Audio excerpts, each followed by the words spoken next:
Welcome once again, another edition here of the Decline of Wrestling Civilization on LuchaCentral.com. Thank you once again for joining me, my good friend, cult icon Eric Mutter. How we doing, Jets fan?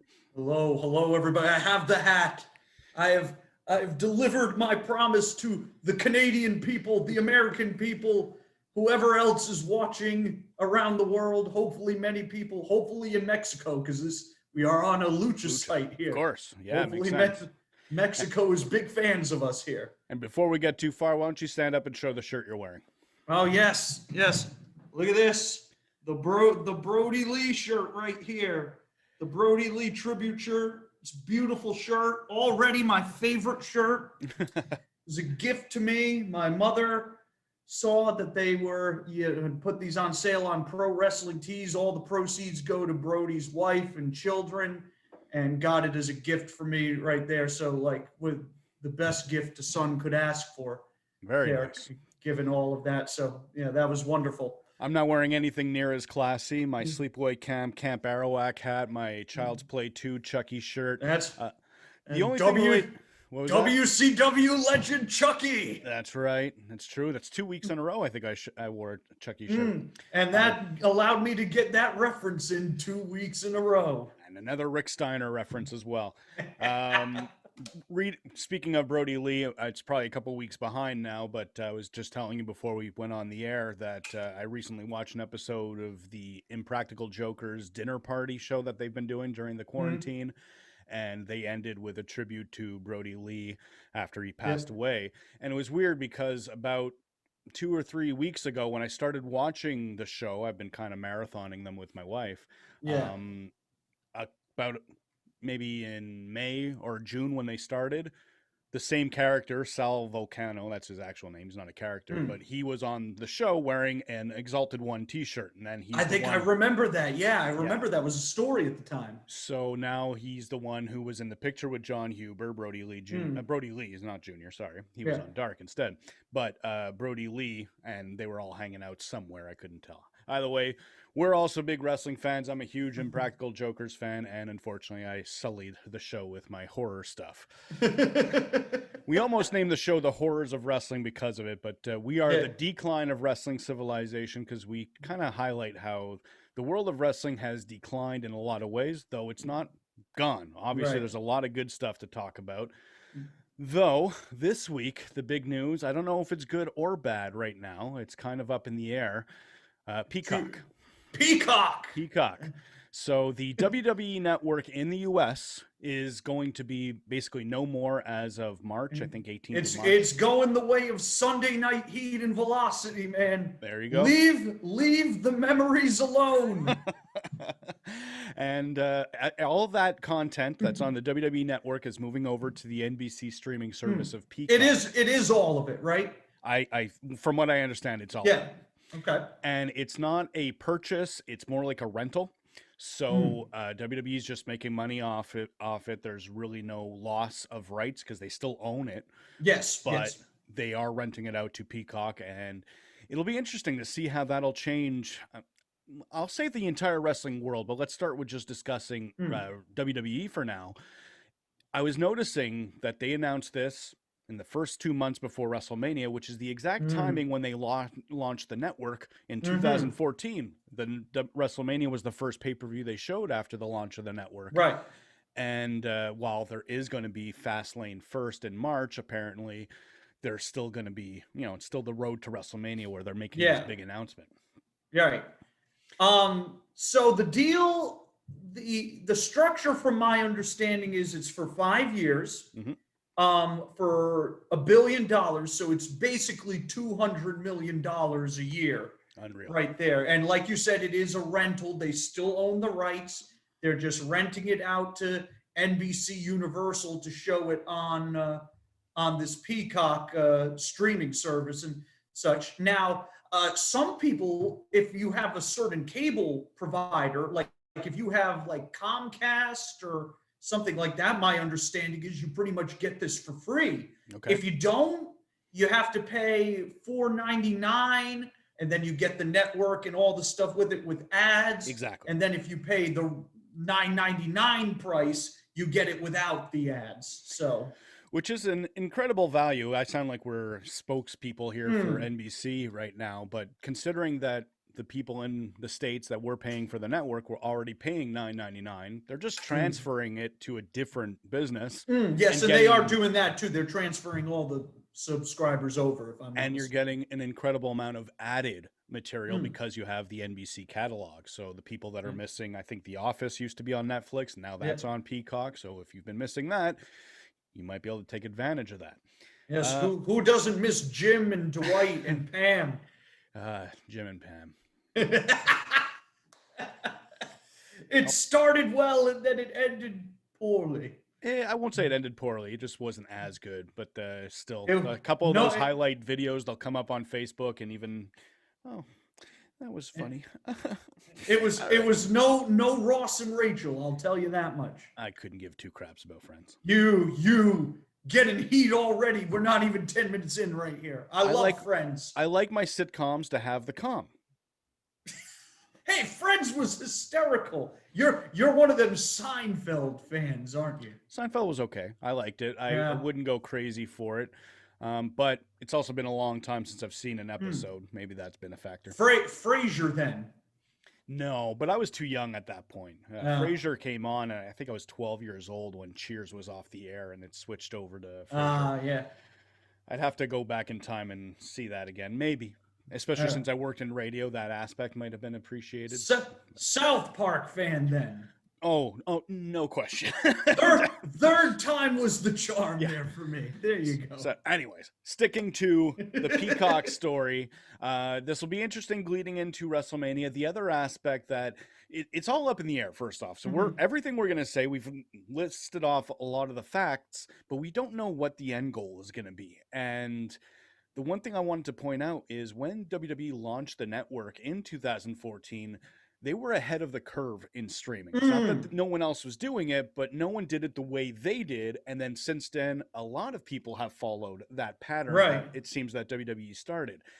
My question here is, will that now evolve in a different way, especially with all the rumors last week that was announced about USA getting some of the sports content?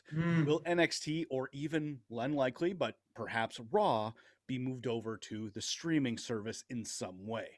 That is an interesting question right there. I don't know if there's pros there's pros and cons to everything, but I don't know if there's one way or the other that sounds smarter. It's all up in the air. We have no idea. Right. There's no way to predict what's going to happen. Well, for starters, you do make a good point. WWE was really, I think, them and maybe Netflix, and I think Netflix came after them too. Well, I thought Netflix was around first, but not what they are now.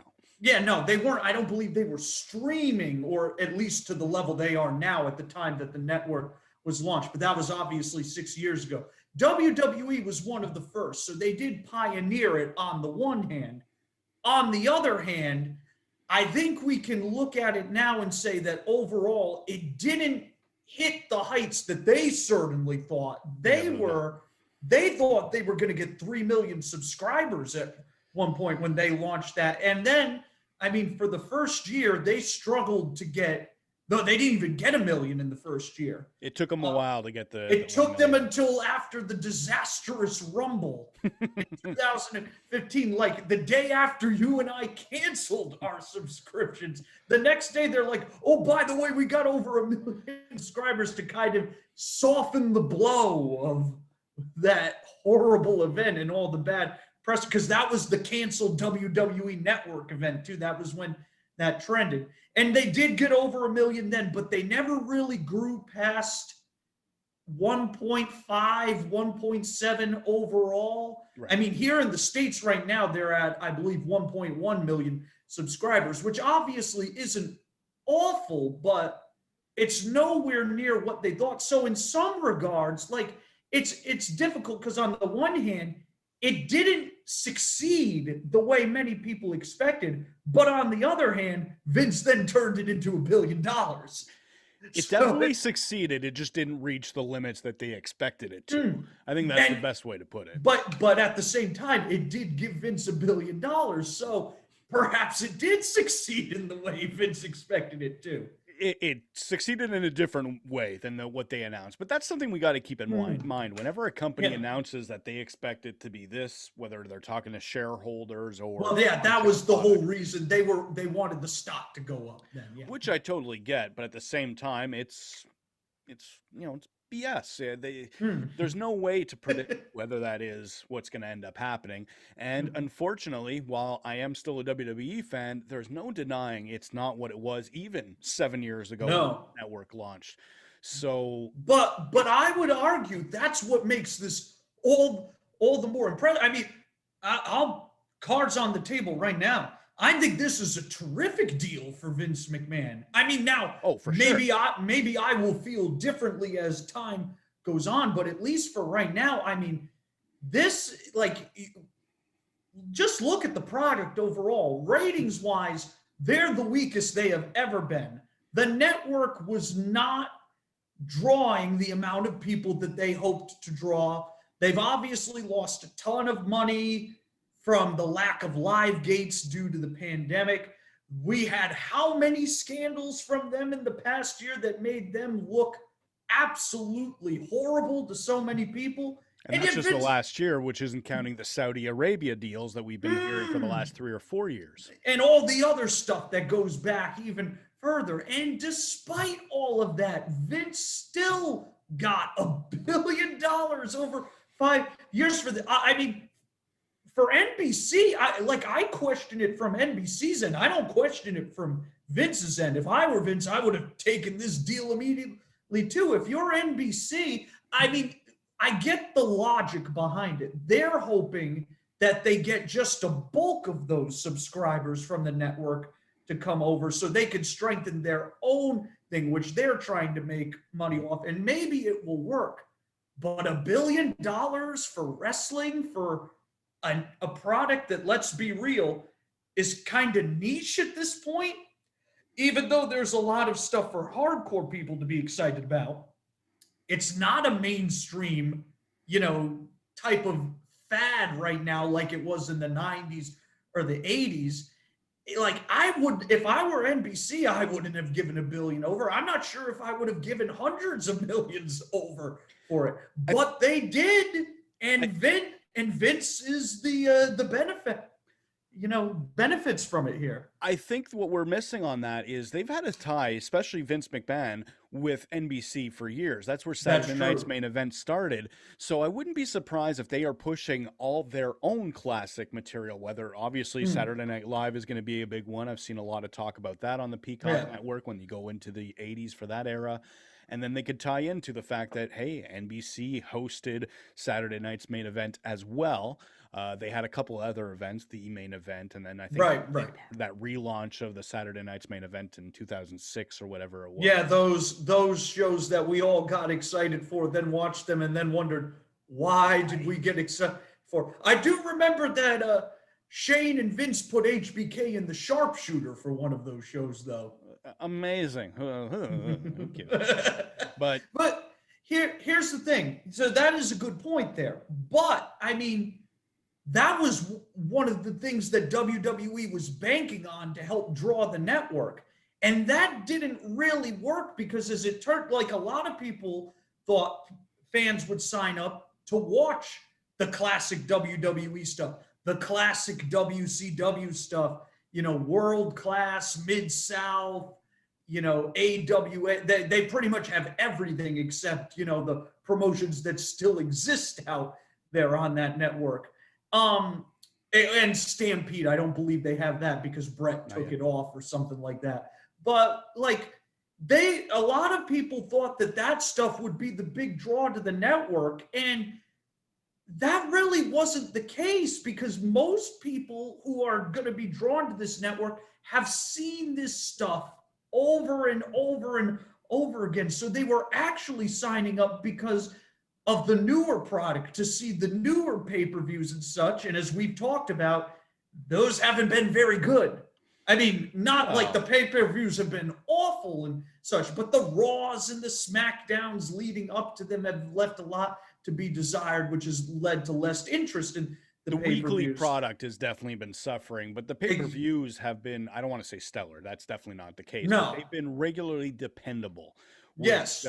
Is decent enough. I see what you're saying about the idea that a lot of people were going to care about that classic material, but I think now that you're incorporating existing Peacock subscribers, because I think it was 20 million that they already have. They already have 20 million on Peacock? I thought I read that somewhere. So good God. Yeah, exactly. So we have that number apparently, and then now they might be sharing that idea. So, you know what? There's, my parents were not wrestling fans, but they're of the age that if they were wrestling fans and they were signed up to Peacock, and then they find out, hey, I can watch some Hulk Hogan or Randy Savage matches from 1987. Maybe I'll give it a shot. So I don't know how large a market that actually is. Obviously, streaming is not known for people over, I'd say, our age group, but it is something that it will end up growing. As for where it benefits NBC, that's where I think it's going to come into the current product. I think they're going to end up having a bit more input. I wouldn't be surprised if they end up having the NXT or Raw show moved over to the streaming service, and then they might jack up a price. Oh, you want to get some live material? Now it's $15.99 a month or something. There's got to be some game plan in mind for NBC. The problem with that, if they end up jacking the prices, then you potentially alienate people right there. So that, the fact, I think a lot of people thought that was going to happen here initially, and the fact that they didn't do that leads me to believe that they won't, unless it's just not doing that well, and then, we got to jack it up in order to get people involved. But if it isn't doing well, the question then becomes, why on earth would you jack it up when people aren't buying it at $4.99? But that's neither here nor there. To your point about NXT and Raw, I do think there's something to that, because again, for the amount they paid for just the pay-per-views and the existing library and Raw, SmackDown, and NXT on demand, again, to me, that's too high of a price for NBC to pay, unless they know they're getting at least one of those shows, and possibly both. And then if that's the case, then then this makes sense. You also got to keep in mind that right now the deal is it's airing on USA, and then the next day it's on NXT here is airing on the WWE Network. But now that NBC, obviously they own USA already, but now that NBC is going to be a lot more closer with WWE, they might end up having a better relationship about mixing that. Maybe it won't be 24 hours later. It might be immediately it's on the network. Right. We don't know. There's all sorts of possibilities. It's really up in the air, and I think we're going to see a lot more advertising from NBC for the WWE product. Sure. Right now, there's no reason to have an ad for Raw on the actual NBC. It's only on USA, and maybe you'll see it elsewhere, because I've tuned into a USA feed. I'm in Canada. I watch everything streaming when it comes to TV. Super legal. And I've seen the TNT commercials for AEW on whatever show I'm watching. Oh, yeah. Lucha Underground used to advertise on Raw, too. Yeah. There you go. So I think down the line, there's going to be a lot more of that cross-marketing within all the NBC channels, where they will be promoting Peacock, including the WWE Network. And I think, while I don't have the lack of faith to Vince McMahon that most of our audience will have, I do think one thing that he definitely lacks on that NBC will not is marketing to new fans. I think when it comes to marketing to a new group, NBC is going to throw out a lot more of initial ideas that Vince and his cronies would never think of. So it's all possible. There's so many things. Again, it's all up in the air. There's no way to predict, but there's got to be something more to it. I'll absolutely agree to it. Well, here's another question too, and then we'll jump back into the NXT portion of this. What does this mean for SmackDown in a few years, when they because how does Fox feel about this? I think that's a fair question to ask there too, right? Does this mean that SmackDown is going to NBC after the Fox deal is up, or are they going to this streaming service too? Are all of them going to end up there? It's very possible. That could be the future of all TV, though. We don't really know. But that's, again, coming back to where the WWE Network kind of was the advent of this sort of streaming possibility. They might now be looking into live TV on the streaming service, and it's definitely not big now. That's why sports has not moved away from regular broadcast TV. But at the same time, I don't know when it was, but I have been on Netflix for quite a few years, and then they were announcing weekly released shows like a David Letterman interview show. Yeah. And that was very innovative for Netflix at the time. There wasn't a lot of, it was all like pre-recorded, and here it is, here's the whole season, enjoy it, and we'll walk away and you do whatever you need with it. Yeah. But at this point, they were saying, here's one episode this week, here's another episode the next week, and it's within days of it filming. It wasn't months in advance the way like a Game of Thrones would be set up. Right. It was very innovative at the time. You're going to see streaming really change over time, as I'm sure everyone into becoming TV. Exactly. And that might be part of the NXT WWE incorporation with NBC. Right. Either way, it's very intriguing. Where I'm disappointed is because I just mentioned the streaming aspect. Yeah. The way it works in Canada is you have to be subscribed to a cable channel to get access to the WWE Network as a cable channel. So I'd have to have a cable set up with the WWE Network. So there is no just a monthly subscription and pick and choose like Netflix the way it is for you in the States here in Canada, unless I use a VPN and I access it that way. Well, now is that option going to be thrown out the window for the few people that do access the network that way? So I don't know anyone personally that has that sort of problem, but it's very possible that I'm going to have to find out a way to get access to Peacock. I'll still pay for it. I'm paying full price for the network, but I'm not accessing it the way legal Canadians should. Right. And that also leads into all the other international markets. How are they going to treat the WWE Network in these other markets? Are they even going to update it the same way that they used to? Or will they put all their effort into uploading the US version on Peacock? Right. Yeah, there's a lot of questions that need to be asked here. I mean, obviously, too, you brought it up a little bit, how will this affect the product on air? Because on the one hand, you would like to think that NBC Universal would be more involved now that they have such a stake in this, as high as it is. On the other hand, as we've seen every other time Vince has gotten a lot of money, that leads to him, digging deeper into this sort of space he's put himself into over the last, let's call it 20 years pretty much now, since 2001, where he's content to just kind of coast, let the talent do what they can on the shows to make them dependable, as you put it, and then the weekly shows, when Roman Reigns and Paul Heyman aren't there to spruce them up, is a bit of a slog. So does that now reinforce Vince's belief, hey, this is actually working? Screw these people and what they're saying, we're going to continue the course? Or does he now change it up a little bit? It's entirely possible it's going to go both ways. It's hard to predict that Vince McMahon is going to change at any time. I think we've seen, like you said, over the last 20 years, it takes a lot for him to make a sudden change. In fact, he's probably made more announcements of changes that were going to happen that ended up not actually being changes than actual changes that have taken place. Hey, like our run, the fans' run is the authority. Who can forget that glorious, how many week run? Yeah.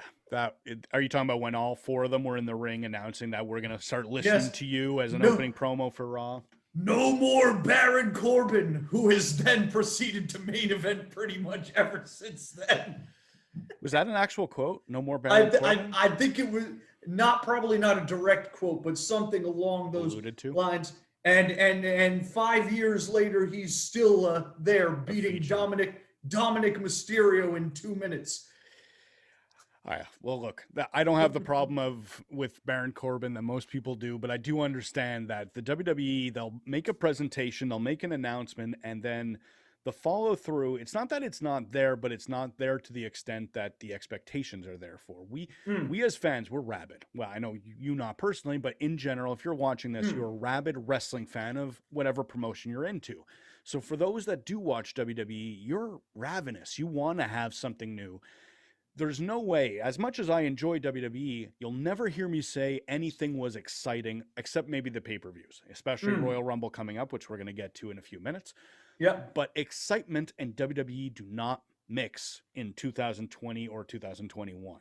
Yes. It's fine. It's enjoyable. I'll tune in next week, but at no point, whenever they do announce something random on Twitter, oh, this match is going to be on, or this segment, or blah, blah, blah, I don't ever say, I can't wait to see that. And I don't know enough WWE fans, and we're talking not just hardcore fans, but actual WWE fans that feel that way as well. Right. It's more like, oh, I watch this every week, almost like Law and Order. It's a great show. I really enjoyed all those Law and Orders. But at no point did I say, I can't wait to sit down and watch Law and Order tonight. Right. It was just, it's on. Let's turn it on. It's good. It's like that thing you have for dinner every week. You know, it's like, it's fine. It keeps me going, but yeah, whatever. Now, quickly back to NXT here. So, sure. Because this deal, it doesn't just affect WWE here. So let's say they do take NXT off USA and they put it on Peacock, which would then leave AEW unopposed on TNT, which supposedly has been a thing that WWE does not want. But, you know, when you get $1 billion, that tends to change your thinking on certain things. It's also been a year and a half later. So, yeah. You know, that diehard, we don't want them to succeed. At this point, they've succeeded. Yeah, they failed at that. Once they got the TV extension, that was pretty much, well, we screwed that one up. They succeeded, all right. And while the ratings and viewership goes up and down, they're still rather steady and mostly increasing for AEW. I don't know if it's ever going to beat million on a regular basis, but they're not going downward the way WWE was hoping for. If there's no NXT there, that's the point. If there is no NXT, they probably are getting 1 million viewers on a consistent basis, or at least are scratching that surface more times than not. And remember, the audience there skews younger than WWE and is growing. So if NXT does move off USA, goes to Peacock, and AEW finds itself unopposed and then does start to draw over 1 million viewers and is suddenly approaching the Raw number, because remember, Raw is not that far ahead, all things considered. 1.5 million, I think, is their regular right now. It's gone in a little higher since football has ended, but so let's say that. And then you're a streaming service, and you saw that NBC gave WWE, you know, this $1 billion deal, even though WWE is an older, declining audience. You're going to look at AEW and think, we could have something here. That's right. And such. So this opens the door now for, ironically enough, the thing that Vince didn't want to happen, for AEW to grow and then get a similar deal here, which then cements them. I think you're taking a lot of extra steps. Not that it won't happen, but a lot of things have to fall into place for that to happen. It's definitely too early to say that for sure. No doubt about it. But like, it isn't out of the question. No. That's the thing. In fact, the bigger part of that is, forget if NXT even moves to Peacock. The other news that was recent was that because of the sports channel product being moved to USA, they might have to move NXT anyways, and they might move it to a different night, and therefore almighty hockey. There you go. So instead, it's going to be hockey against AEW, and then Thursday night will be what TNT does, basketball normally. Is that what you once told me? So it'll be basketball against NXT, or whatever other combination they might have. Either way, this changes things up for everyone. And related to that, one of the things I did mention, or I saw mentioned this week, was that a big rumor as to why Tony Khan is associated with Impact is that he wants to launch his own streaming service in some way using the Impact catalog. Really? Yeah. And something else that you and I have somewhat, no, not, we haven't really discussed, but we've seen headlines of Court Bauer of MLW has been in talks with streaming services for MLW. Not that that's going to be major competition for everyone. MLW is not a big enough league at this point, but it's still showing you that the business of wrestling is moving in that direction. Right. Well, isn't MLW on DAZN already anyway? I don't know if it's DAZN. I know they're related to Fight when they do the pay-per-view shows. They're on beIN Sports, and then there's rumors, obviously YouTube is the other one. And then they're talking about, but, well, look, I like MLW, but I'm learning that Court Bauer does a lot of talking about, here's what's going to happen, and then we're sitting waiting for it to happen. So who knows how serious this is going to be. All I know about MLW right now is that Laredo Kid's defending his AAA title against the guy who was Shinron in Chikara, and they're continuing to do this Lucha Underground reboot that just makes me want to jump right out the window. I've been marathoning the episode since we discussed that. I haven't gotten to that point. Selena De La Renta. That's it. Sorry. Yep. She's been announcing that she's bringing Mil Muertes in, but it hasn't actually happened yet in my marathoning. So we'll see how it goes, but there's been no talk of a Lucha Underground or an Aztec Underground or whatever the case may be. It is a shame because, Selena manages LA Park and Mil Muertes now. And man, a few years ago, I would have loved to see that match. And now I'm just like, oh my God, man, I can't even watch this shit anymore. I'm enjoying what I was seeing, but I think I was watching it in a different way. I don't sit and watch a wrestling show very often other than pay-per-views. Normally when I'm watching a Raw or SmackDown, and this might explain why I enjoy it, I'm usually got a second monitor going and I'm either playing Super Metroid or some other video game, and then I'll pause it, look at something interesting, I'll watch a match here and there. But it's not background because I don't want to I don't want to say I'm not paying attention to it, but I'm not giving it my full attention. And I think that makes it easier to digest the crappiness that we do see, such as the Bailey hosting segment or any Miz and Morrison skit at this point. So when we see, we don't know how that is going to affect as well going into the streaming, where NBC might say, we can see that the quarter hours go down when you do this, or they go up when we do this, change this. I'm sure they already noticed that because they own USA and they get all that info. But I think now that they're associated with the streaming network, they might just get a bit more of a voice when talking to Vince McMahon. Hopefully they just say more Hurt Business. Oh, I'd love that. The numbers say that Cedric Alexander needs a bigger push. Well, let's get on that. It's weird because it's the week before the Royal Rumble, yet that is not the biggest news. Peacock was a big story, and pretty much any week of the year, that would have been the biggest story. But another aspect to why that is the biggest story this week is there's not that much interesting about the Royal Rumble other than the fact that it's the Royal Rumble. Right. They haven't booked any marquee matches. Yes, I'm interested for Kevin Owens and Roman Reigns, and while I don't personally care about Goldberg and Drew McIntyre, I can see why that is a draw for whoever is interested in that sort of thing. But in general, it just feels like a card where here's what it is. Enjoy if you want. Well, by the end, everybody will be like, oh man, I love the show because it's the Rumble. It's the Rumble. And as we just mentioned, WWE on pay-per-view, barring a couple of shows a year, they've been pretty good. I'd say a 7 out of 10 is a regular average for my rating for WWE pay-per-view. When it comes to the Rumble, I think the big news is usually the special returns. Obviously, last year, very hard to compare with the Edge return. Right. In fact, I was having a debate with our friend Powder recently about if there was a bigger return, and I had a hard time thinking of a bigger one. He said maybe the John Cena one from 2008. Oh, that one was good. That one was good. I don't think... I think it's personally I didn't care so much. I wasn't an anti-Cena fan at the time, but I just didn't care. I was just, I'll say that in the moment the return was good. After it happened and I realized that Jeff Hardy wasn't getting his title run that he deserved, I was like, oh, this is bullshit. Well, to be fair, that was also the year that Jeff Hardy was supposed to get his title run by winning a Money in the Bank contract. And because he wasn't in that match, who ended up winning that one? What year was that again? 2008, my friend. 2008. That was a great WrestleMania, by the way. I was there live. Oh, that was Punk. It was Punk. Exactly my point. Won the first of two. And I was happy for him. And then the next year he won it again. And I was like, didn't we just do this? I'm glad he won it again, but let's hope it's a little different. Yeah. Yeah, that year, first off, WrestleMania live. I've seen two of them live, 22 and 24.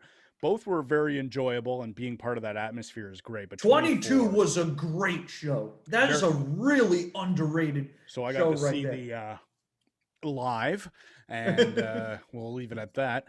And then, I got to see the Ric Flair retirement match and the CM Punk winning of the Money in the Bank. I lost my voice at that match, and that was the second match of the night.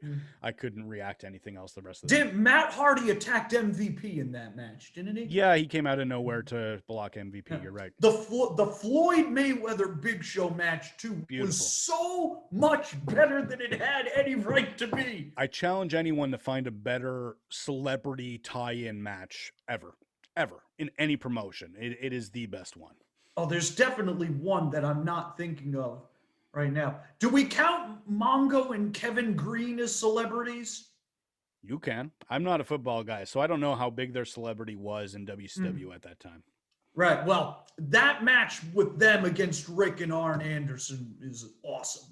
From Great American Bash 96. It's probably the first Rodman match too, actually. With him, Lou, and Hogan against Luger and the Giant. So those are the three contenders right there. Very good matches. I just don't think it matches up. But I think another aspect of it is Floyd Mayweather is an international star, whereas basketball, it's North American. I won't say it's not international, but it's North American more than international. Right. And it's WrestleMania. WrestleMania, just the atmosphere of, I think it was 65,000 that year. Sure, yeah. And the presentation and everything else, it just gives more gravitas to the whole right. presentation. But I could also argue that at that time, Rodman, that was in 1997 when the Bulls were winning everything. So he was a cultural icon for sure. In a way that Floyd is, but he wasn't at that time. And WCW was way hotter than WWE was for WrestleMania 24. I think those are easily the top three. I don't think you could go wrong with either. I loved the Floyd Big Show match. It was so much better than I thought it was going to be. Everyone listening, put your vote down in the YouTube box and let us know what you think was the best celebrity tie-in match in wrestling history. Yes, we need many votes. Many votes. Well, we're going to talk about some votes and some awards later on, but continue going with the Rumble. If we can get back to that. Usually the big part is the surprise returns that we might see, or the big debuts, or whatever the case might be. I'm expecting a couple of those things, but they don't feel near as big. And I think a big part of that is the fact that there's going to be no audience in the crowd. It's really hard to care about John Cena returning, possibly, as that's one rumor that we've heard, because there's no one there that's going to react. It's just going to be a bunch of images of people pumping their fists in the air, or whatever this ended up looking like. Hey, you say that now, but then Jay White will walk out and you'll think differently. I'll be very excited if Jay White... Let's talk about some of these names. Now, Taya Valkyrie just announced she's not signing with Impact. She's left. She could be a sign-in, a Rumble debut. Right. Could be interesting. Less of a big name, but the timing is right for Davey Boy Jr. If he ends up signing with WWE, he's no longer with MLW. We don't know where that might be going. I haven't heard a thing about him now that I think of it. It's not that I've heard anything. I'm just thinking of the names that are suddenly available.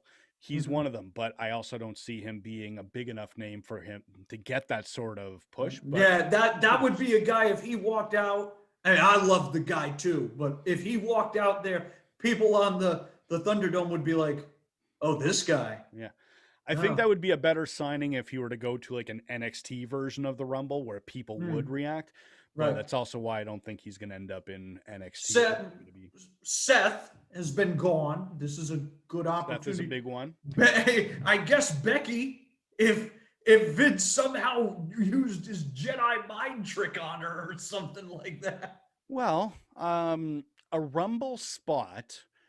if she came out at number 30, it would be very little work. The Rumble is a very safe way to work. As we've seen, Drew Carey was in a Rumble, and he was nowhere near athletic at the time. That was not one of the best Rumbles, though. I am not saying it as a grand moment. I'm just giving you an example that they can work in easy work. So if Becky wanted to go show up for a couple of hours, because obviously she would be there for most of the day, right, and then go see her baby the next night, I don't think any mother is going to be ready.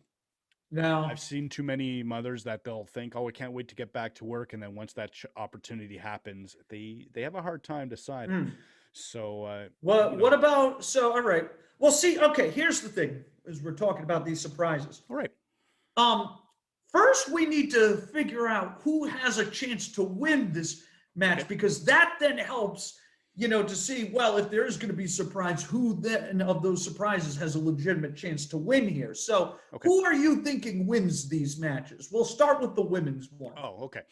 With the women, I think we're going to have an NXT call-up of Rhea Ripley, who's going to win and challenge Charlotte Flair somehow. I don't know how the title is going to move from Asuka to Charlotte before the WrestleMania show, but this has been a match I don't want to say predicted, because you know how bad I am at predicting WrestleMania matches. Oh my God, a tradition unlike any other. Us bringing up that Luke Harper thing on every show. Terrible. But the minute that Charlotte beat Rhea Ripley last year and everyone was super angry about it, I kept my head on my shoulders, because I thought, a year down the line, this can come back around. I am in no way predicting WWE will do that. I don't have a lot of faith that they will do that, but everything is aligning right now. It seems like her time in NXT is up. She might be moving up to the main roster. I have a hard time picturing anyone else being a better option, whether you're thinking as a fan that pays attention every year, or someone who's just tuning in now. I can think of a better option. It's going to be Bianca Belair. I thought that. And I think she will end up getting a WrestleMania title shot. I just don't think it's going to happen through the Rumble. You don't? I think she's going to win like an Elimination Chamber match next month, because they do have that pay-per-view, and I think that'll end up being... I guess it would depend on what they wanted to do with the brands and everything. That's true, too. They got to balance that out sometimes. Well, we say that, and then Raw wins the Survivor Series every year. So, well, no, actually, most years Survivor Series was won by SmackDown or NXT the year before. Well, but if we go back to when they first had the first split brand pay-per-view of Royal Rumble, it was SmackDown that won both of the Royal Rumbles. I think it was the year that Asuka and Shinsuke both won the Royal Rumble. Yeah, I don't think they SmackDown. I mean, like, we think that they may think about that. I don't think they put much thought into, one person from one brand has to win here and the other needs to win here. I don't think they put that much thought in that. I don't think they think of it that way. It's more about what can we build up towards the Elimination Chamber, which is going to be a yearly event, whether we like it or not. Therefore, they might split it up that way. Let's have a woman win this chamber match from this brand, and then a woman who wins the Rumble, and then they split that up somehow. But you might be right. They might not be thinking about that. But either way, while I do think Bianca's going to get a title shot at WrestleMania, and she will end up facing, I hope they keep the title on Sasha. I might not be a huge fan, but I can't think of a bigger match for WrestleMania. Who else can they even put it on? Carmella? Yeah, they ain't going to do that. Yeah, of course not. Or throw it back onto Bayley, which would be fine, but makes no sense. They ain't going to do that shit. Exactly. I mean, so is Bianca a face or a heel? She's a face. And Sasha is a face too? Right now, yes. That's I guess maybe that would complicate, but my God, could you imagine? We could do Sasha Banks and Bianca Belair. But Sasha is a babyface, so let's put it on Sonya Deville or Carmella, and like, goodness, why has our interest gone down? I can't believe it. Again, I'm not a fan, but there's no denying with her roles on The Mandalorian right now and the way the entire roster is set up, there's no one better to represent the WWE on the blue brand. It was her birthday yesterday too. Oh, was it? Yeah. Very good. Yeah. Happy birthday, Sasha Banks. You probably don't hear this, but I might not be the biggest fan, but happy birthday, and I wish you the best. No, congrats on getting that all worked out, Sasha, because it looked grim for a few years there, and then she left for a few months, and it's been great ever since. They got the message. Maybe. Yeah. Maybe. They got the message. So that's where I'm seeing Rhea Ripley getting the win. Because the other aspect of that, we brought up how there's going to be no fans.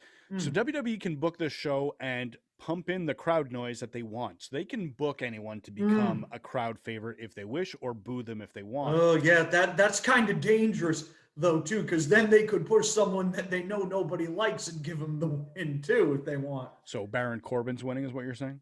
I was thinking more Velveteen Dream, but I don't think that's anything to worry about right now. Good, but good God, I think of all the people like, I'm never watching this show again, then tuning in the next night like hypocrites.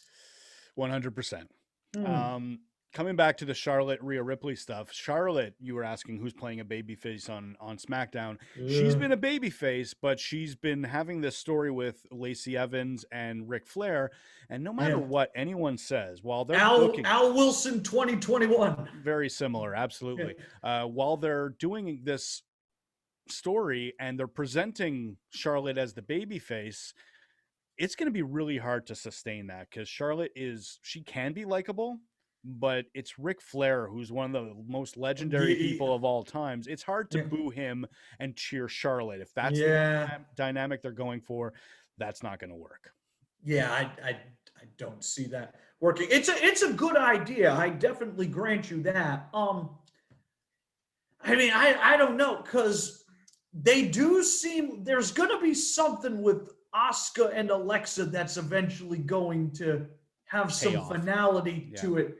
There, and I mean, maybe Charlotte beats Alexa after she wins the title or something, but I think it'll be more straightforward. I don't see that enough time. Yeah, I know WWE is known for their hot potato with the titles, but the build up to WrestleMania, when they do that, and they definitely do it, it's usually one title change to whoever will end up facing whoever at WrestleMania. The transitional champion. Exactly. Yeah. Whereas what you're saying now is basically two transitional champs. So Asuka to Alexa, Alexa to Charlotte, and Charlotte to lose to Rhea. Yeah. If that's what happens, I think it'll be reduced by a step. Or they might just go with Asuka against Rhea, which is a pretty good match on its own. And then Charlotte ends up being Rhea's #1 contender after WrestleMania. I think that's a good way to go, though I have a hard time seeing that WWE won't pull the trigger on Charlotte in a bigger match than Asuka at WrestleMania. Yeah. I think it's going to be Bianca. I do think they're going to put that belt on Alexa and do something there, which, I mean, it's tough. What can I say there, you know? I'm all for it if that is what happens, as long as they tell the story right. I did not like how the match on Monday went. So you were not as high on this recent one as the one last week that everybody hated. One single aspect that really threw me off on Monday a couple nights back was all of a sudden Asuka was on the outside, and then the camera cut to what Alexa was doing on the inside, and Alexa was on a rocking horse. And I don't mind when they add these elements to a show or a segment. I don't love them, but in the ring during a match, that's going to throw me off. Yeah, I can see that. That really bugged me, and it threw me out. And I have no problem with Alexa changing her colors and personality in the middle of the match. I can get that as part of the story, but suddenly having a rocking horse in the ring and her with a spotlight going back and forth, smiling maniacally at Asuka, put that in a segment for the Alexa's Playground garbage, and then it's a little more acceptable. How did you feel about Randy's burn makeup? I didn't mind it, only because it seemed a lot more realistic than most burns would be. A lot of people, you picture Freddy Krueger, or obviously the joke was Randy Krueger or Freddy Orton, but he looked more like someone who had, I don't think it was third-degree burns, but he was just very red and blotchy, which is how most burns actually look when they're of that level. I think I told this story on this show where I got hit with a Roman candle in the face, years ago, almost 20 years ago now. And that's exactly what it looked like until it healed, was just a red blotch, almost looked like, I guess, an eczema or something. It was kind of glossy because the skin was different. It wasn't the same way. it was more realistic, but at the same time, it's really cheesy. Anything with Orton and The Fiend, it feels like even if they get something right, it's too little too late. They've gone too far in the wrong direction that you can't rebuild back to something of interest. But the thing now, so now we transition to the men's match here, because we've thought for a long time they were going the Edge Orton route, but this Orton Bray thing is not done, and they're not resolving it at this show. So how are they going to start Edge and Orton up again without ending this Orton Bray thing, which leads me to believe that they're not ending this thing, and that in fact is now the direction, which then begs the question, what does this mean for Edge? And I have a horrifying idea. I'm listening. They're going to do spear versus spear, but it ain't going to be Roman and Goldberg. Gotcha. It's going to be Goldberg and Edge. Yeah, I could see that. I don't know if it's as horrifying. I wouldn't care. That's where I'll say I don't care, but I also don't think it's a monstrosity the way a lot of Goldberg matches have been. It will be when Goldberg tries to match Edge in the promo department. Well, they did something smart on Raw where they gave Goldberg, I think, 2 lines total. He didn't screw it up. He just had to look intense, and then he speared The Miz. It was underwhelming. That is perfect booking of Goldberg. Exactly. It's still underwhelming because we expect more from a main event program. If due to the limitations of Goldberg, I think they got the best out of it possible. Right. Still wasn't great, but it was as solid as it could get. Coming back to Edge, though, I think that I would be fine with that because it's a marquee match that doesn't have any detriment to the current roster. The preferred way, and here's another element coming back to the Peacock thing.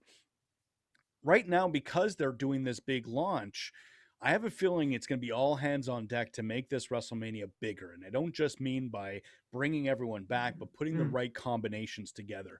So unfortunately, I think the ICW dream of having Goldberg put over Drew McIntyre or all these, Brock Lesnar, he might be coming back and he might put over Bobby Lashley. Oh, yeah. It would have been nice to have had a camera in Brock's house when that deal was announced. His eyes were bigger than Christmas trees at that moment, I'm sure. He was like, Sable, I'm going back to work now. Book my flights. I got to go to Orlando. Yeah. Hold on. I got to shoot a moose first, though. Goes out of the port, shoots a moose. And then I'll go catch my flight. Yeah, there you go. Good point. But either way, I think they're going to end up doing the most marquee matchups, which I think will be good for the WrestleMania and the Peacock deal. I think it'll be less interesting from a fan point standpoint, I should say, because I'd much rather see Edge maybe put over, I don't know, it wouldn't ever happen, but I'd rather see Edge put over Keith Lee or someone who's on the rise. Right, yes. That combination is a bad example maybe, but still that idea. Goldberg putting over, or, Brock putting over Keith Lee actually makes sense if you bring back to what they did at the Rumble the year before. I'd like to see that, but I don't think that sells WrestleMania and the Peacock deal as well as putting Goldberg against Cena and Brock against Edge or whatever the case might be. My God. I'm not predicting any of these matches. I'm just saying I think that's the goal. Put out these legends against each other and then everyone else is I bet the Cena thing will be what they decide where he'll put over like some new guy or something like that. But you just brought it up, like this Peacock thing, because they're obviously going to try to hook people on nostalgia with the library and everything. And now you've got Edge and Goldberg, 2 guys big with nostalgia. You can put the title on Goldberg here. Edge can then win the Rumble. And obviously, Drew, he still has that unresolved thing with Sheamus, or have they dropped that now? They haven't really highlighted it, but during Sheamus's match against Morrison, then Miz and Morrison, they talked about it as the announced team. So they haven't dropped it, but it hasn't been a focus either. Right. Well, as we've talked about, that looks like it's going to be a match at some point. And as we've also talked about, while it would certainly be a high caliber match from a work rate standpoint, it is not a WrestleMania marquee match, whereas Goldberg versus Edge would be from a star power standpoint. I think it would infuriate many, many people, but myself included on that one. I could definitely see them doing that, and Vince going, well, those fans will still have Roman versus Daniel Bryan. Entirely possible. Yeah. So coming back to who I think is going to win the Rumble. Oh my God. Could you imagine if everybody thinks finally Daniel Bryan is going to win the Rumble and then he loses it again and Edge wins it? I don't think there's a single babyface that'll agree to win the Rumble if Bryan loses it. Well, no, I shouldn't say that. I'm sure they'll try, but it's got to be dangerous. You know, they booed Rey Mysterio the year that Bryan wasn't in the Rumble. Wow. At that point, though, people were inexplicably tired of Rey for reasons I still don't really understand. They were tired of Rey, but they weren't reacting that way to Rey. They just were reacting less to Rey than usual. To go full out booing him like he was Roman Reigns in 2016, it was a different story. Yeah, and the irony too, Reigns was the only guy after that got cheered on that show, and then the next year everybody hated his guts because they screwed it all up. WWE booking. Those are the Rumble dark years, is what we call 2014 and 15. Yeah, definitely. And unfortunate because Roman Reigns is a great talent, and he was very solid back then. They just really pulled the trigger in the wrong direction. He wasn't right. One day we'll do a show about this, and you and I will both agree. That was the year where he should have been instead of Cena for reasons I don't know, although the U.S. title open challenge thing did work out. Roman should have been the guy to beat Rusev on that show in a mid-card match to get people to accept him, and then should have won the title the next year when people had accepted him. And for some reason, Vince was like, no, it's got to happen now. It's really too bad because you look back at how they've pulled that off with whether it was Stone Cold or Cena. There's another big one. Cena won the U.S. title. Actually, no, he won the U.S. title in 2003, but he had the big match to get I can't remember, but he did the big AA at the time. No, it was the FU at the time. Sorry. Against Big Show at WrestleMania 20, and then he won the title the next year. Yes. Yeah. It took me about 17 sentences to get that out. You know, I don't want to give the fraudulent Mr. Tito any credit, really, but he did make a good point.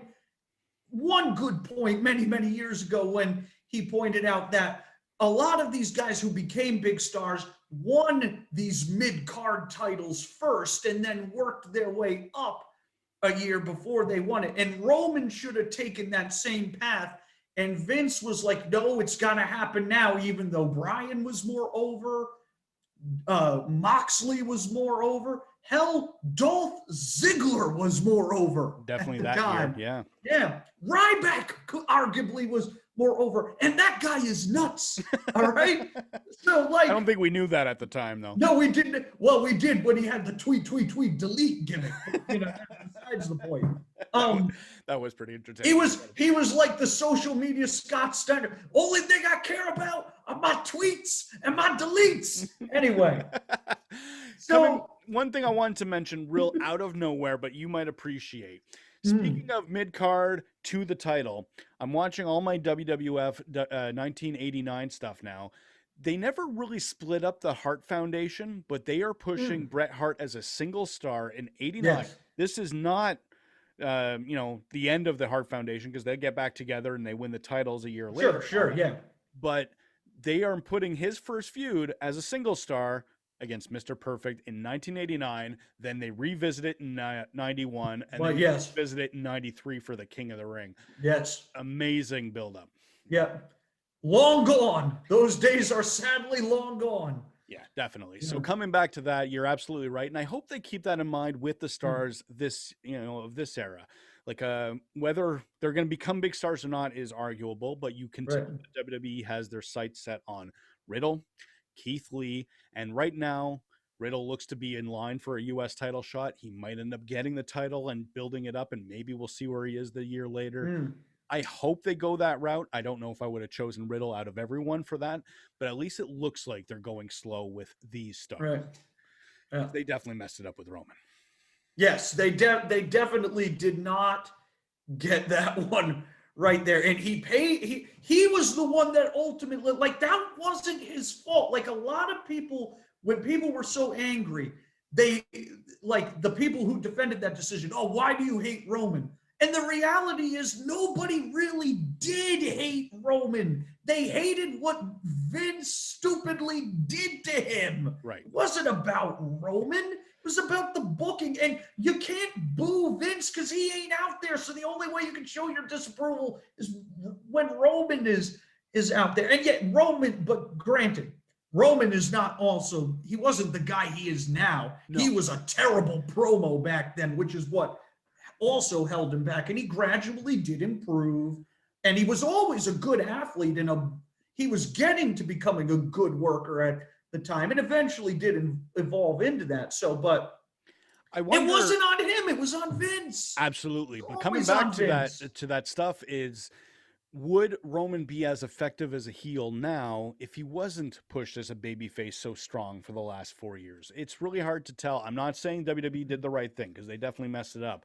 But I think part of the reason why this Roman Reigns push is working today is because of a lot of those missteps that didn't work over the last few years. Either way, that's a topic for a different day. Let's get back to the Rumble.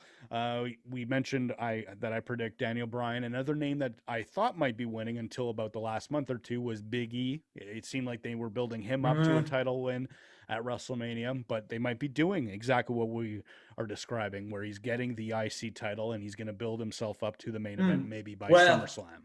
You hope so, but again, he's been down that road before too. I believe that it was either that year or the year before he had the IC title, right? And it was like, oh, well, that's a building block for him, and then that fizzled out, definitely. And then he had to be built up again with the New Day, and then they spent too many years just making those guys tag guys when they should have been main eventers. And there's definitely some missed opportunities, but you could say that, across the board. Across the board. I've been watching wrestling since the mid 80s. I've been going back in time. I'll say I've backed up to 1984 in WWF years, and I could see missed opportunities all the way through. Right. Up to 89 where I'm at now. I can see why Warrior is going to become the next guy, but there's a lot of people that should have got a shot. But it's also using 2021 thinking. Mr. Perfect would have been a great champion using our expectations today. Ted DiBiase, Rick Rude, Jake Roberts. Yeah, Ted was supposed to get the title at 1.2 until they decided Savage was the better choice. And Vince was right. He was right on that one. What do you want me to say? Was he right, or was that a decision that worked? But we don't know what the other way would have worked out. It might have even been bigger. We don't know. No, he was right. He was right on that one. I'm fairly confident that he was. Hogan and Savage did great. If anything, the mistake they may have made was that Randy was so hot at the time that maybe you could have prolonged his title reign and Hogan could have won it later. But really, I don't have many complaints about that one. Vince was a much better decision maker in the 80s and even in the late 90s than he is now. Much better. I think it's more because that was the cusp of wrestling. He controlled what fans wanted at the time.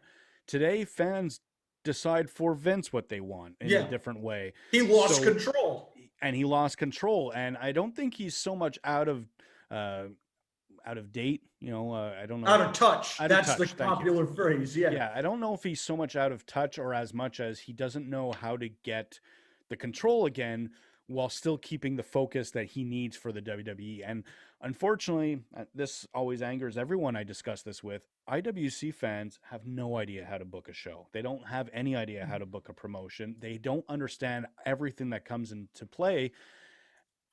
At the same time, I think you need an element of that as well as the Vince McMahon thinking and somehow combine it together. And that's where we're at a standstill. Well, that's Tony Khan, isn't it? Tony Khan's just a complete fanboy. I don't take him seriously yet. He's the one that's the main one behind that entire product. It's not Cody, the Bucks, and Kenny who are booking that show.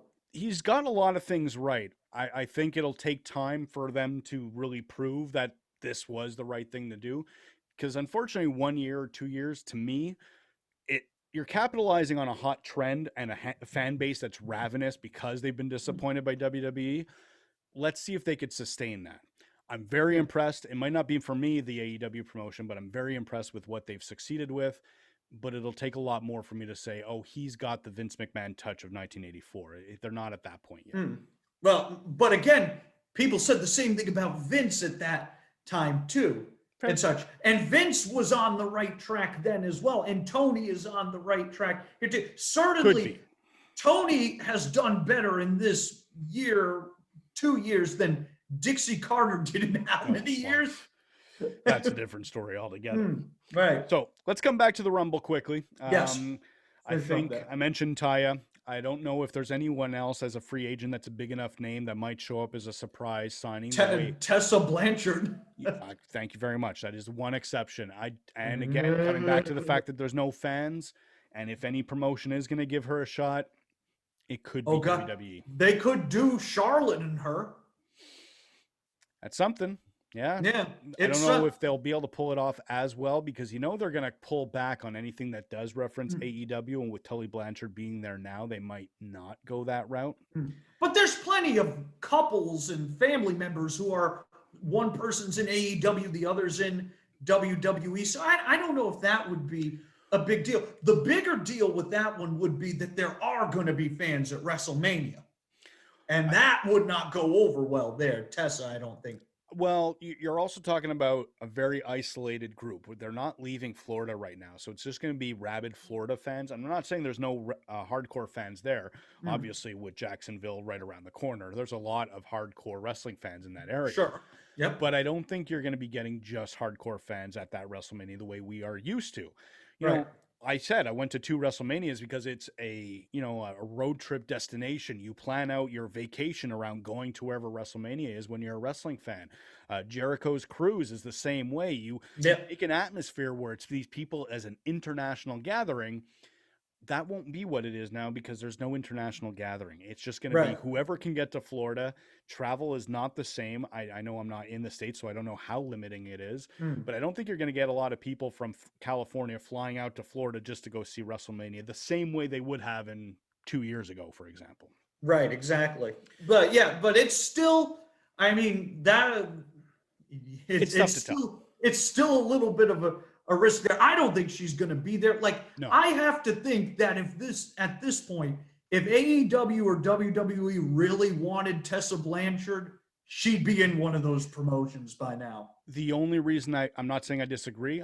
You're right about AEW, but WWE could definitely hold off for a Royal Rumble moment or a WrestleMania moment to make these types of, I guess that would mean Daga could be a surprise Rumble guy too. Cruiserweight champion coming up. I can hear the crickets right now for that entrance right there. He'll be fun on 205 Live with the rest of those guys. Somebody's like, we can use Daga. Vince is like, so what's this about Davey Boy Smith Jr. again? Yeah, exactly. Another name that I want to mention, again, not as a surprise, but seems to be done with NXT, is Damian Priest. And that's one person I do think ending up on the main roster will get favorable booking. He's got a look, he's got a presentation that I think Vince and Bruce will really latch on to him if that's what's going to happen. Yeah, he won't be a guy who contends to win, but he could debut, and end up being a Raw roster or SmackDown roster guy. Really, other than Seth and maybe Jay, the stuff on Jay White has gone cold, so I'm going to guess that he's not involved in this at all, and he is going back to New Japan, which seemed to be the rumor anyway. Right. But outside of those guys, maybe Cena, maybe Brock, guys who are pretty much in-house people anyway. I don't think we're going to get that big surprise. No. And I don't think the WWE is going to put in the effort because there's no fans. Right. I'm not saying they won't do anything, but I don't think they're going to really back up the truck to Brock yet, but they might do it for WrestleMania. I will say too, I do think, just because I'm a terrible person, I do think Edge is going to win this match and Goldberg is going to beat Drew. Go fuck yourself. All right, a couple more things that we want to cover before finishing off. Obviously, it's now Wednesday morning. Tonight is the Wednesday Night Wars. I wanted to cover what's going to happen on NXT. I wanted you to let us know what is going on AEW Dynamite, especially because you did a great review for Dark last night. That's right. It was a great Dark show, too. I'm sure it was. Great show. Was Brody Lee Jr. on it again? Oh, yeah, he was on commentary. Yeah. He was commentator of the year, that kid. Commentator of the year, that kid. I love that kid. I will John hear Huber, I don't believe in an afterlife, but John Huber, I'm sorry. I'm sick of your child already. Oh, I was going to try to move on before you got your slander in right there. Sorry, dude. So, all right. So you want to do NXT or AEW first? You go ahead with AEW. We just talked about Dark. So what else? What's that leading into? Because I know I saw the headlines last night about a Dark review on another site that I visit, and Britt Baker's face was on it. So I'm assuming she was on Dark in some way, and I know she has a match on AEW Dynamite. Yeah. Yes. Because I'm looking forward to this match because she's taking on Shauna, who is a hero of mine. A hero. A heroine of mine. There you go, proper term. I love her. She's awesome. She had a really good match with Kylan King on Dark last night. Okay. So, I mean, she's great. She's probably one of their best women's workers there, which people have forgotten because, she was stuck in France for how many months because of the pandemic and just recently moved here. Britt has greatly improved. This is obvious. Her character is awesome, but in the ring, she's improved too. This is obviously the last stop. Next week, her and Thunder Rosa are having their big blow-off match. So this is going to be a test for Britt. It'll probably be, 10 minutes. It'll be really good. Britt will win. Thunder Rosa will come out. They'll brawl. We move on to next week. So that's number one. Okay. We have the Bucks and the Good Brothers who are, dissension in the Bullet Club. They're super excited for that. I know. Well, I know you are. I'm turning into Jeff Goldblum there. I am. They take How on. dare you speak to me? They take on Silver, Reynolds, Uno, and Stu. Yes, the Dark Order. That should be very entertaining for people like me, less so for people like you. Well, I'm not going to be tuning in, at least not that I plan. But are those the big four names of the Dark Order these days? Yeah, Silver and Reynolds have gotten really over. So nice. Silver is the most over guy in that group. Okay. Quite honestly, Stu's the best of them, but only barely. Silver is great. He has a Daniel Bryan feel to him. Okay. And such, if there were fans there. Once the fans get back, I think they go crazy for him. So we have those two matches. I'm going to forget at least one. Well, I've got the lineup here. So all right. So if I forget one, you'll let me know. MJF and Jericho versus Brian Pillman Jr. and Griff Garrison. The Varsity Blondes, right? Varsity Blondes, playing off the Hollywood Blondes name that Pillman's father and Steve Austin used to have in WCW. So last week's Inner Circle Turmoil match, it was MJF and Jericho that won that? Yeah, MJF stole the win from Sammy Guevara to gotcha. further that along. Hangman Page versus Ryan Nemeth. That's right. Ryan Ziegler, to those who don't know. It's Dolph Ziggler's younger brother. And they promoted this match heavily online. They had a video package for the former Briley Pierce. That's right. In OVW. And I think he had a moment in NXT as well, but it was pretty quick after that he... did he quit or was released? I can't recall.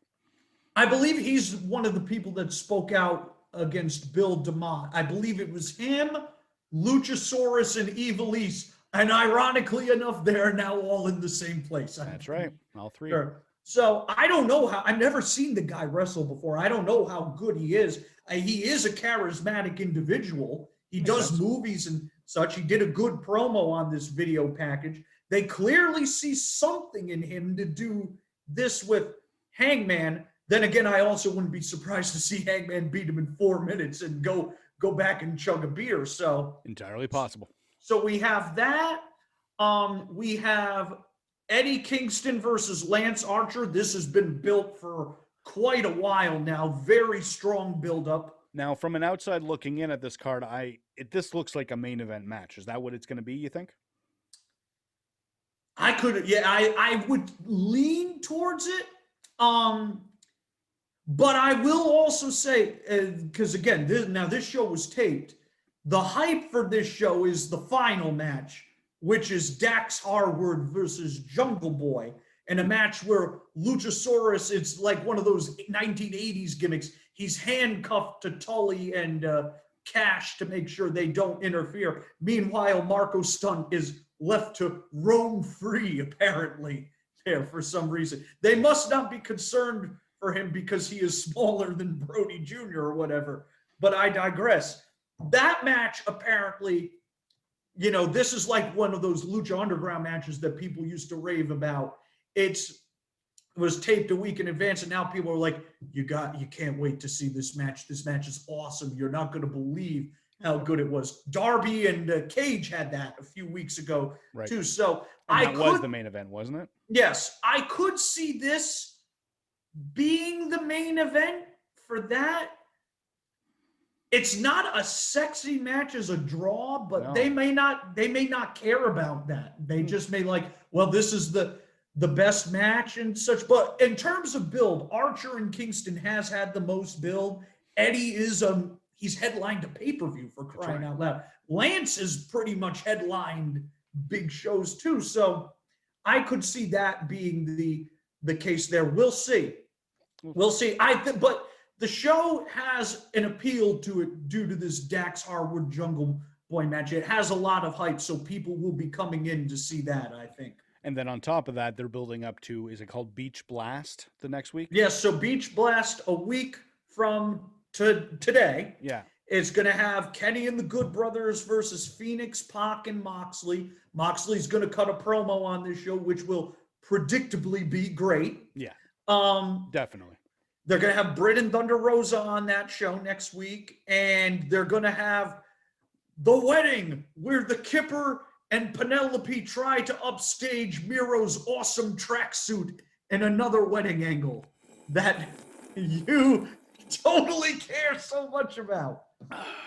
I will say the fact that they've now done the thing where Chuck Taylor is the butler and they're calling him Charles Taylor just amuses me to no end, because sounds kind of funny.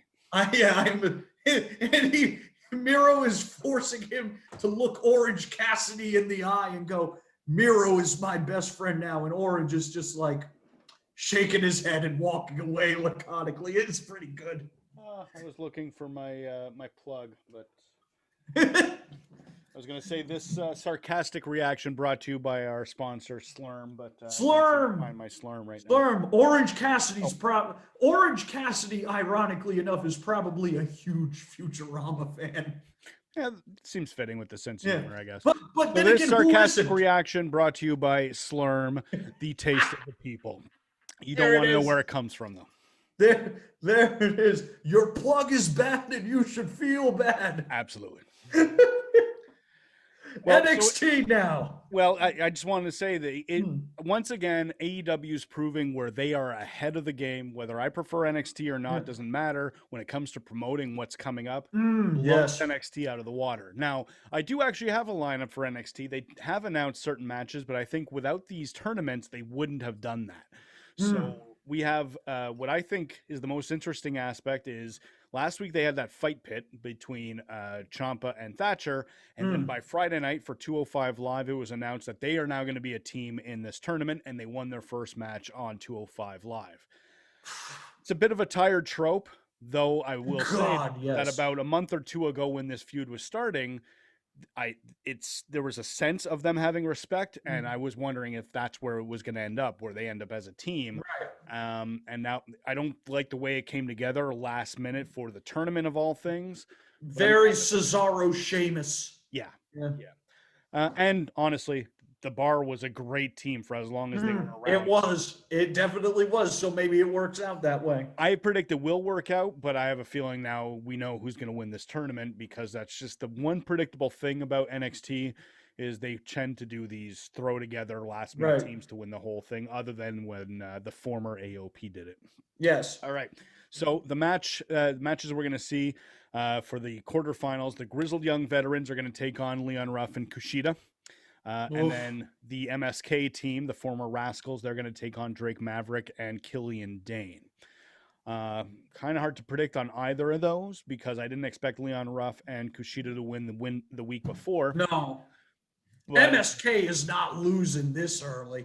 No, but at the same time, they have been booking Maverick and Dane pretty strong, so it's tough. Thankfully, it's unpredictable. I'm not saying it's going to be great wherever they go with it, but at least the predictability is low. Have we determined what MSK means for our wonderfully named Nash Carter and Wes Lee? No, they have not. For the women's first round, they have Dakota Kai and Raquel Gonzalez taking on Aaliyah and Jessie Kamea. I think we know where that one's going to go. Yeah, I think I have an idea there. I have a feeling we're actually seeing the winners of the tournament in this one here. And then another match that they announced, it's a tag team match as well, but it's probably going to be a main event. It's a separate story. Oni Lorcan and Danny Burch, who are the NXT Tag Team Champions, are taking on the team of Kyle O'Reilly and your favorite, the NXT Champion, Finn Balor. Lovely. Yeah, definitely not an exciting. I'm sure I'm going to enjoy it because NXT is very reliable. But when it comes to putting out an exciting card and announcing it ahead of time, just can't say that.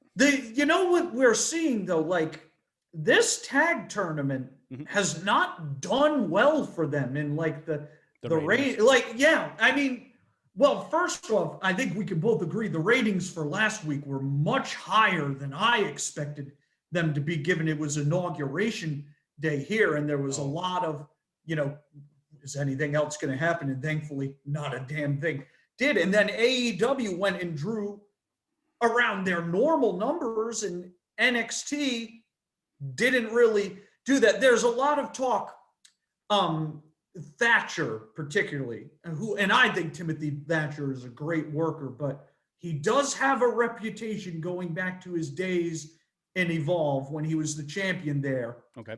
That people just did not want to pay to see him or watch him. And both of the Fight Pit matches have not done very well, apparently, in the ratings. And he's the common denominator there. You could be onto something. I don't pay attention to the ratings all that much. So I know that's true. I'm just so that, and this tag tournament, the Dusty Classic, for whatever reason, people just aren't interested in it. I don't know if it's because they just think AEW is the premier place for tag wrestling, or if I can tell you what I think it is, though. Okay, go ahead. 16 teams, and I'd say maybe 5 of them are established teams. Most of the other ones are all thrown together. That's a good point too. I don't think it's enough to get people to care. I don't think there's a lot of people channel surfing and saying, "Oh, a tag team tournament, yippee!" But of those wrestling fans that are deciding between one or the other, why are they going to catch Leon Ruff teaming with Kushida? I'm not saying it's a bad team, but there's no history. It's just a random thrown together team. Sure, they might win, but there's no more to it than that. Right. So I think that's a bigger aspect. Or even MSK, while we can be fans of the Rascals, they've only had one match and they've had one promo the week later. They're not an established team in this universe. And one of them is named Wes Lee. So, before I forget too, going back to AEW, this women's tournament. Okay. So they are doing a 16 field. The 16 field thing is big with the promotions. Apparently, yeah. So they are doing a 16-woman field for the number one contender for the women's championship, which I'm going to guess is going to be held at the pay-per-view, and Sheeta will have another match on that show. We don't know who's in it yet. We don't know when it's going to begin, but if you look at the bracket, on the left side, it's an American flag, and on the right side, it's a Japanese flag. Now, I'm not a genius, as you know, but they only have one Japanese wrestler, women's wrestler in AEW right now, and that's the champion. The other 3 wrestlers that they primarily use from Japan are in Japan right now. Right. So that leads me to believe that either we're getting a large influx of Japanese talent suddenly coming over, or there's been a lot of matches taped in Japan that we're going to see pretty soon. That's what I was wondering when I heard about that, was they might just not send a camera team over, but be in association with a camera team and film some matches there. Well, they do have an association with, because, Emi Sakura works for them. Obviously hasn't been over since the pandemic, but she does have her own promotion. Okay. So not a giant promotion, but she does have one, and they have filmed during this pandemic. So that may be where they do it there. The rumor is they are looking to bring Riho back. Yeah, I read that one. And such, which makes perfect sense. She was the biggest star of that division before she got stuck over there, and she has since left Stardom. So, okay. I think you're going to see her come out of that end there, and then you'll see her come back to face whoever the finalist is on the U.S. side, which I would guess is going to be Serena, but I don't know. More of a logistical question. If right now I know travel bans and everything else might be changing, what if by the time this tournament is over, you're not allowed to bring in someone from Japan to compete for the tournament? Well, that would have to be the pay-per-view. The pay-per-view, which I believe is going to be moved to March 7th to 7th? A Sunday, from what I've heard, because they're trying to avoid a UFC and a Jake Paul boxing fight and Camilo Alvarez and all this stuff. There's so much stuff coming up. I just read yesterday that Ben Askren, who was in the UFC, is going to fight one of the Paul guys. I don't know enough about these Paul brothers, Logan and Jake. Yeah. They seem like tools, but I don't know anything about them. They are definitely tools, but whatever. That's a story for another time. Okay. They do draw, so AEW is looking to make sure they can draw on a good night. That's fair. And so I'm thinking it's going to be March 7th when the pay-per-view is. So, I don't know.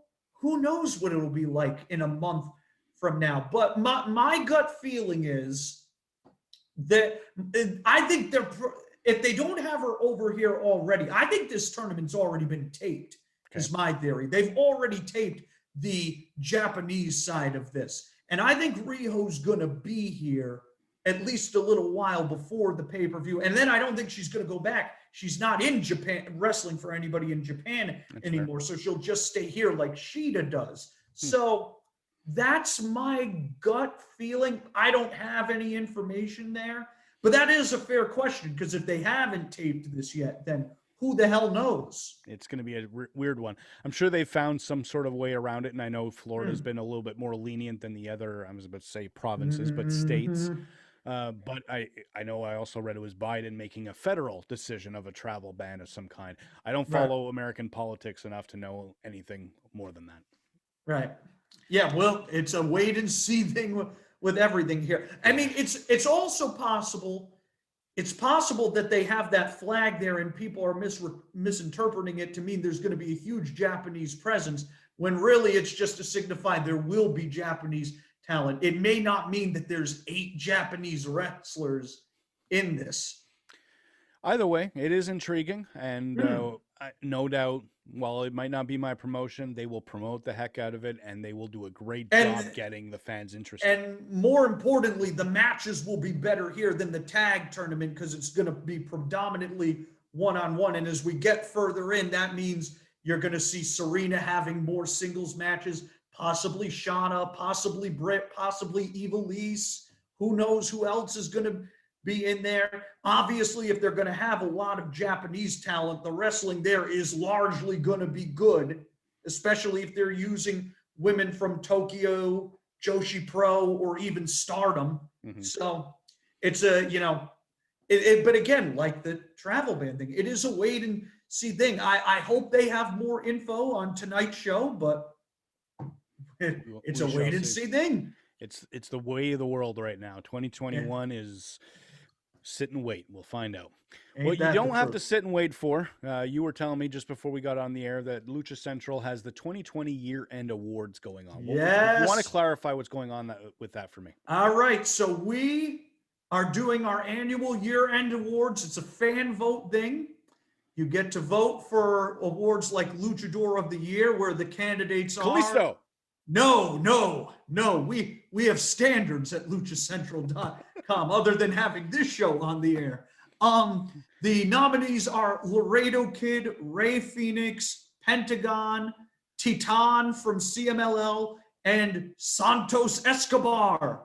That's right. We do include WWE luchadors, just the good ones. So we have stuff like that, Luchadora of the Year, which is, female luchador for people who didn't get that right there. Tag Team of the Year. Let's click here. No, I have to vote again before I can look at the rest. But we've got other stuff like, Most Improved, Promotion of the Year, Show of the Year, TV Show of the Year, even a Photographer of the Year award for the photographers of Lucha Libre. That's a very popular award, actually. Oh, okay. Match of the Year, where Laredo Kid is winning, and not for the Kenny Omega matches you would expect, at least last I checked. You have until Sunday to vote. Where can they vote? You can vote at luchacentral.com. You go there and you'll be able to find it pretty easily because it's like the top priority of the site. It's bigger than everything. It's even bigger than the columns I do, which is pretty much just the dark review right now because there's nothing else going on at Lucha Libre. So, wow.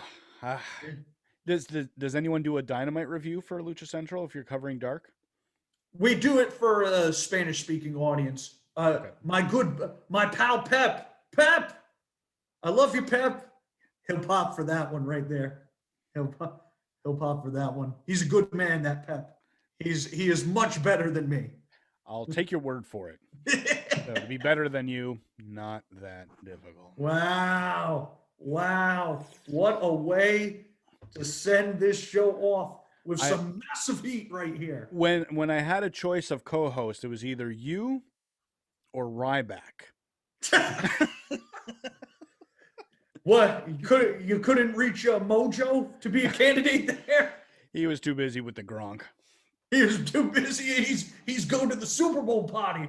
He's going to hang out there because he's not going to be in a wrestling ring. Yeah. Now, hopefully they have a mirror for him there. Oh, the callback humor. Well, thank you once again for joining me on this great Wednesday morning. Yes. We're a few nights away from the Royal Rumble. We've got AEW and NXT on tonight.